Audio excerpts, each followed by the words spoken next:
Good afternoon, depending on if you're in the Midwest or on the East Coast. I want to welcome you here to our panel, and I have some opening remarks here that I wanted to share with you. I want to share with you a quick overview of EPA, our mission, and some of the work that we do to accomplish our mission. Next slide. Okay, our mission to protect human health and the environment. This speaks directly to the purpose of our agency and the reason that it was created, exactly to protect human health and the environment.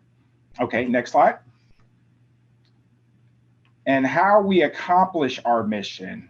Generally, we accomplish our mission by developing and enforcing environmental regulations. This is done by our headquarters program offices and enforced at the regional level by our enforcement divisions. We also clean up sites.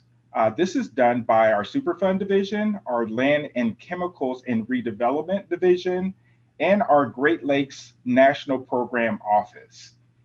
We also give grants. This is done by our Air Division, our Land Division, and Water Division, as well as our Great Lakes National Program Office. We also sample and monitor for contaminants. We also study environmental issues, develop partnerships with our state partners, our tribal partners, and NGOs. And we also teach people about the environment. This is done by all of our divisions. All right, next slide. Here, we have a map here of the United States, and the agency has established 10 regions that are strategically placed to cover specific geographic areas in the United States. As you can see here, in Region 5 covers 6 states in the Midwest, as well as the Great Lakes. Next slide. Here, I want to quickly tell you a little bit about myself and how I started my career here at EPA. I started as an on-scene coordinator in the Superfund division.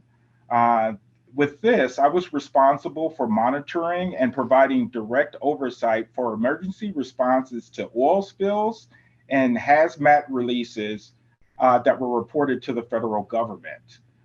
Some of the national emergency response activities that I participated in are Hurricane Katrina response that occurred in August of 2005, the Columbia shuttle crash recovery response that occurred in February of 2003, and the September 11th attacks emergency response that occurred in 2001. Next slide. Enforcement work. So now I'm responsible for providing leadership to the enforcement program here in Region 5. Some of the work that we do in my division here are compliance monitoring, which consists of on-site inspections, information request reviews, and data reviews. This could lead to, depending on what we find, a civil enforcement, which could consist of a warning or compliance assurance letter, compliance order, or a consent agreement. We also do referrals to Department of Justice for judicial enforcement as well. So with that said, I turn it back over to Carmen and enjoy talking to you guys later in some of the breakout rooms. But with that said, I'll turn it back over to Carmen. Carmen?